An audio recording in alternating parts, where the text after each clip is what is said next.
আসসালামু আলাইকুম এভরিওয়ান, কেমন আছেন সবাই? প্রতিদিনের মতো আজকেও ভিডিও নিয়ে হাজির হয়ে গেছি। তো এখানে আসলে সকাল সকাল ঘুম থেকে উঠেই বৃষ্টি হচ্ছিল, আর বৃষ্টির জন্য কিন্তু আবহাওয়া এতটাই খারাপ হয়েছিল যে বৃষ্টি ছাড়ছিল না। তো এর মধ্যে যাক মাশাআল্লাহ বৃষ্টিটা ছেড়ে গেছে। আর ছেড়ে যাওয়ার জন্য কিন্তু এখানে কিন্তু রোদ বের হয়েছে। রোদ হওয়ার পর হালকা হালকা কিন্তু মেঘটা কমছে, কিন্তু আবার রোদ হওয়ার পর কিন্তু আবার মানে মেঘলা আকাশ।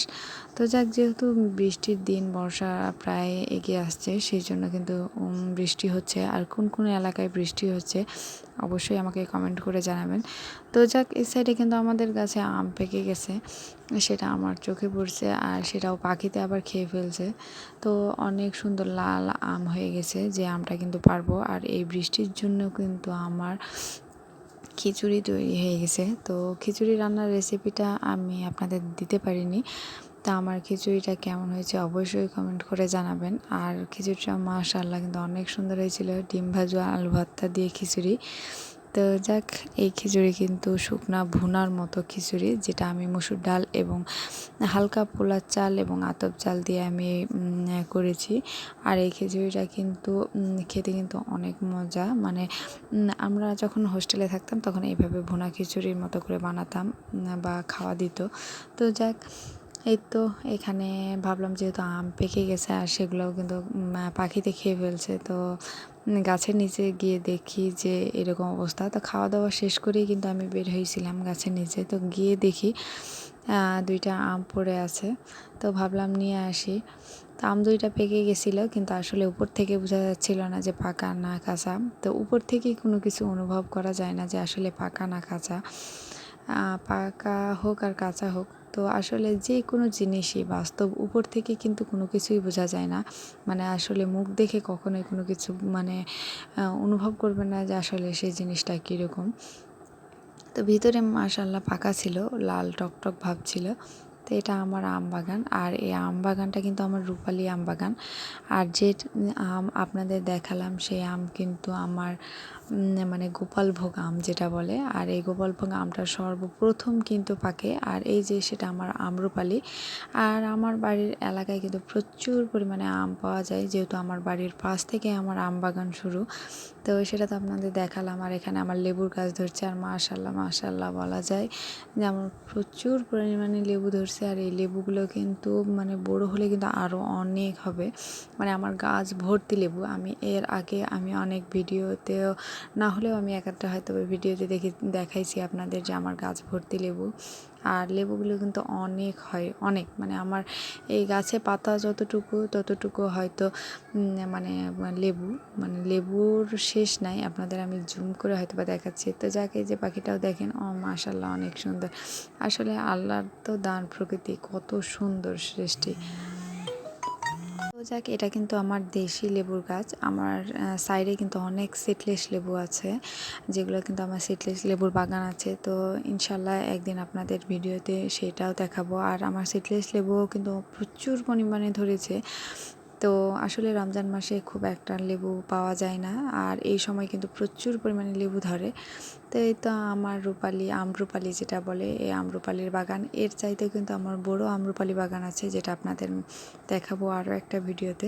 তো যাক, এই যে গোপালভোগ আম, বিকালবেলা ভাবলাম যে গোপালভোগ আম যেহেতু পেকে গেছে, আর এই পাকা আমগুলো পেড়ে নেওয়ার জন্য তো লাঠি দিয়ে মানে ঝাঁকিয়ে আমগুলো পেড়ে নিব। আর এই তো মাশাআল্লাহ সব আমগুলো হালকা করে লাঠি দিয়ে ঝাঁকানোর পরপরই কিন্তু আমগুলো পড়ে যাচ্ছে। তো এখানে অনেকগুলো আম পড়ছে মানে ঝাঁকানোর পর। তো আমার মেয়ে এইগুলো কুড়িয়ে কুড়িয়ে রাখছে। আর এই সময় তো আম আম মানে প্রচুর পরিমাণে আম খাওয়া যায়, কে কতগুলো আম খাবে তারও ঠিক নাই। আর আমার এলাকায় যেহেতু আম অনেক পরিমাণে পাওয়া যায়, যেটা আমার হয়তো বা মানে বলে শেষ করা যাবে না। তো কার কার এলাকায় আম পাওয়া যায় অবশ্যই কমেন্ট করে জানাবেন।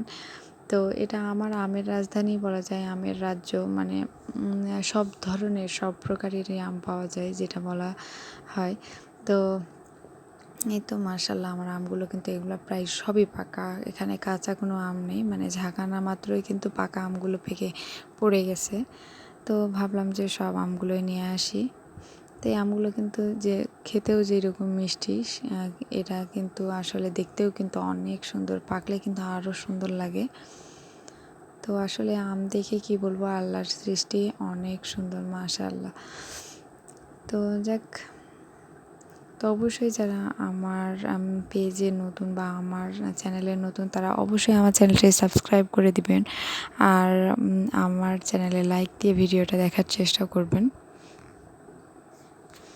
এই তো আমার এক গোছা মানে এক ডালা আম বলা যায়, এক ডালাই বলা যায় যে আম। তো এগুলোর মধ্যে কিন্তু আম পড়ছিল, যেগুলো করে নিয়ে আসছি, কিন্তু এগুলো নিয়ে যাওয়াই মুশকিল। কারণ কীভাবে নিয়ে যাব, আমাকেই নিয়ে যাওয়া লাগবে, কারণ আমার বড় আম পেড়ে দিয়ে চলে গেছে, এখন আমাকে এই বাড়িতে নিয়ে যাইতে হবে। তো যাকে এই সাইডে আমটাম পেড়ে নিয়ে চলে আসলাম। আসার পর কিন্তু আমি দেখি যে আমার মুরগিগুলো বাচ্চা উঠাইছে। তো আসলে এই তো দেখতেই পাচ্ছেন কি অবস্থা, মানে একটা জায়গায় দুইটা মুরগি বাচ্চা উঠাইছে। তো ওরা দুইজনই মানে ঘষাঘষি করে বাচ্চাগুলো উঠাইছে, কিন্তু এখন কেউই ছাড়তে যাচ্ছে না কারো অংশ।